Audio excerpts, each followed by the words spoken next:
Yo, what's up, y'all? It's Cone back here again today with another video. Was kind of on a little hiatus just for the past 3 days, kind of under the weather, also kind of busy with college stuff, and as well as yesterday was the opening Sunday for NFL football, and there was no way in hell I'm competing against that as a small YouTube channel. None of y'all would have watched as just sports fans in general. I'm sure a lot of you are watching that. So I'm finally back today, and today we're going to talk about a topic that has kind of been circulating in NBA media for multiple years now, but is now coming back to the forefront of things due to a tweet coming out today from Shams where he said that the NBA is discussing the possibility of a mid-season tournament in the NBA.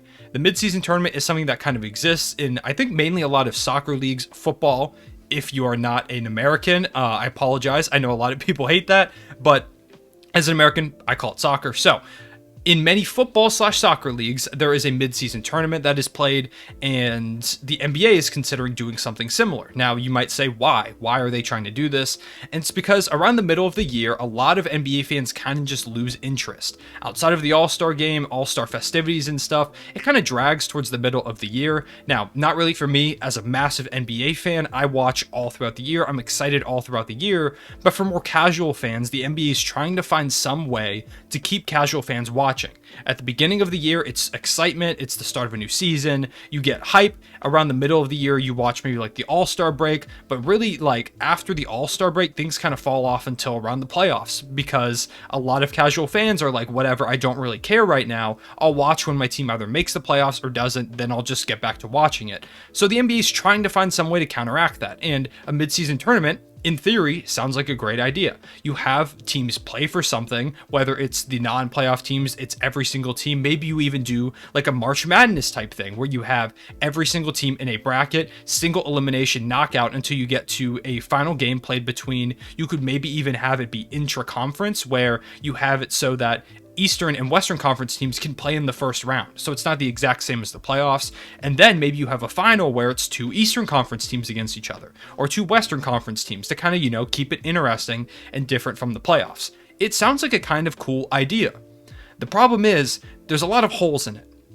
The biggest thing that comes to mind for me is load management. A lot of NBA players already sit throughout the 82 game season because they want to keep themselves healthy for the playoffs. Because if you're a playoff team, that's when it really matters. It doesn't really matter if you win a game in the middle of, I almost said April, but that's kind of around when the playoffs start in a normal season. A game in like January doesn't really matter if you make the playoffs unless that was the game that decided if you got like a seed up or a seed down. They don't really matter. So a lot of teams, for example, like Kawhi Leonard, which is funny because now I realize I'm wearing a New Balance shirt. Kawhi Leonard is a player that is famously known for sitting out a lot of games. LeBron James has done it sometimes in the past. We'll see even guys like maybe someone out there in the East, like Joel Embiid will miss some games for kind of injury management, even if he is hurt. It's just to keep guys healthy for when it really matters in the playoffs. And that's already with 82 games in a season. So if you add this mid-season tournament, that's another time where players might not want to play because unless you make it really, really mean something, which is going to be tough to do, at least for the first few seasons, maybe in a couple years, it becomes really prestigious and teams really try and go all out to win that mid-season tournament, players really won't care because what really matters at the end of the day, what matters for their legacies, what matters for them is winning a championship. That is the ultimate goal of NBA basketball. And so a lot of teams, for example, say we get into the All-Star break of, say it gets implemented for this season, or around the All-Star break or whenever the mid-season tournament is going to happen, and the Los Angeles Lakers are at the top of the Western Conference. They don't want to risk Russell Westbrook, LeBron James, and Anthony Davis getting hurt in this mid-season tournament, so they just sit them. And they get eliminated in the first round, and those are three massive names that are eliminated immediately because they didn't want to play because they didn't want to get hurt. So that's one of the problems with the mid-season tournament. Another problem is getting players motivated to play. How do you get them to want to play for this? Something that Sham said in his tweet is that the NBA was considering maybe giving like $1 million bonus to every single player that wins it all.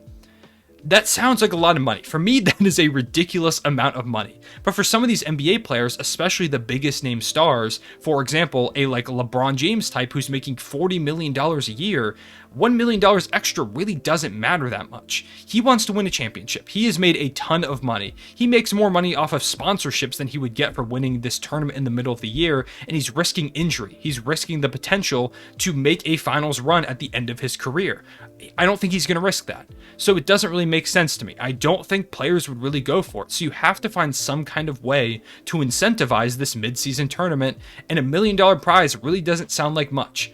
You can incentivize players to play hard in an all-star game, for example, with $1 million incentive, because for 3 quarters, they're just going to kind of screw around, and at the 4th quarter, they'll get competitive. It's just like 1 quarter. If you continue to win in a mid-season tournament, for example, if you did all 30 teams, then it gets really tough, because the longer you go, you could play like 5 games in the middle of the season that really don't mean much for later playoff seeding. So you have to find a way to motivate players, and you have to find a way that it just doesn't become a load management situation. And this is where it gets tough. The idea of a mid-season tournament is fun. It sounds like a great way to get casual fans involved at a point in the season where it can kind of start dragging. However, players probably aren't going to go for it. They already really weren't for the play-in tournament, which adds a couple more games, because they thought that they worked hard to make it into their playoff seeding, and they didn't want to risk losing that due to a play-in tournament. It seemed to be a hit amongst fans, and I think a mid-season tournament could be as well if they found some way to kind of get around these issues. It seems like it's better in theory than in practice. And so as this idea kind of keeps circulating, like I said, it's been in media for the past couple seasons. As it continues to get brought up, I can't decide if I like it or not. The play-in tournament is something that I was kind of iffy on, but I was more on the side of, as long as players didn't hate it. If players hate it, I get it. But as a fan, it's cool to see like Steph Curry and LeBron James match up before the playoffs in such a high-stakes game. We saw John Morant rise into higher level stardom than he already was, beating Steph Curry. There could be some great moments in a play-in tournament. Imagine you have a team that is struggling all season. They're not living up to expectations, but they catch fire for the play-in tournament. Maybe a team like the Sacramento Kings. They're a team that has not made the playoffs in a very long time.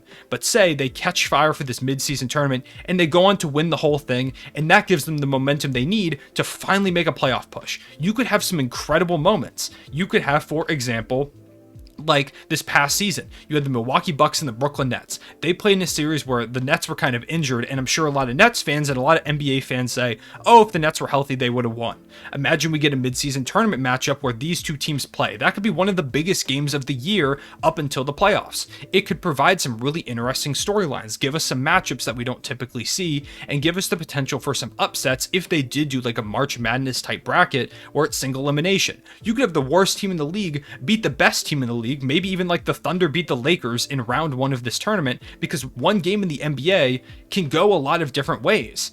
It's not out of the question for something crazy like that to happen, and NBA Twitter would melt down, people would be talking about it. You would have so many different like sports head talking shows talk about how, oh my god, is this team a fraud because they lost to this bad team in the midseason tournament? It could provide a lot of really fun moments. There is great potential there. I just don't know how you get past the motivation issues, the load management. You already have a problem where a lot of middle of the season matchups aren't watched as much because you have one player that's out with injury, or you have someone that's load managing. So these matchups that originally on paper look incredible, they look like so much fun, just don't end up working out super well. Additionally, where do you do the midseason tournament? How is that? Is it at a neutral spot? Do you have, like, for example, once again, I go back to March Madness, where they have a couple different like locations for each bracket. Do you have it go to like one area for the Western Conference? Maybe every team plays in like the Staples Center if the Lakers are the 1 seed, and you have like kind of a Western Conference area, and over in the East, say like Brooklyn is the 1 seed, they all play in like the New York Barclays Center type area. Maybe you do something like that. It's just a matter of how do you minimize travel as well, because that's another issue that you could have with these like multiple like inter-conference matchups. If you have like an East and West team playing in the first round, it's just a lot of logistics to figure out. So as this continues to develop, I'll keep dropping videos talking about this if we get more details. We don't have a lot of details for now. Most of this is just speculation on my part about what this could kind of look like. This could be a massive shift in the NBA, because for the long time, the NBA was the exact same format. It was 82-game season, playoffs, championship, done. Now, adding in a play-in tournament and maybe even a mid-season tournament, things are shifting really, really fast. The NBA is doing its best to keep up and continue to innovate and make a newer and more interesting product for people as ratings continue to kind of decline across the board. Some sports are rising. The NBA's been kind of up and down a little bit. A lot of that does have to do with streaming. Some of the issues had to come with the bubble where some people just weren't as invested once the season got canceled. So the NBA is trying to find ways to continue to keep attracting casual fans and get people to watch. The midseason tournament might be a great idea, but I think there's a lot of problems with it. So let me know what you think about the possibility of this midseason tournament. Do you have any great ideas? If they did implement it, what would you want to see? Would you want to see a March Madness style thing? I really don't think it's realistic to do like long series. Maybe you could get away with doing best of 3, but also at the same time, something else that just came to mind is, what do the teams that get eliminated do in this break? Do they just get a little bit of an off season? Does this create a shortened off season as well? Because this would likely extend how long the season is in terms of time, because you've got to find a time to fit that in. So I don't really know what it would look like. It seems really, really complex. Let me know how you would do it. Let me know what things you want to see. Do you hate the idea? Do you like the idea? Are you kind of on the fence like I am in a lot of different areas? Let me know what you think. I appreciate y'all watching. I'll see y'all later. Everyone, stay back.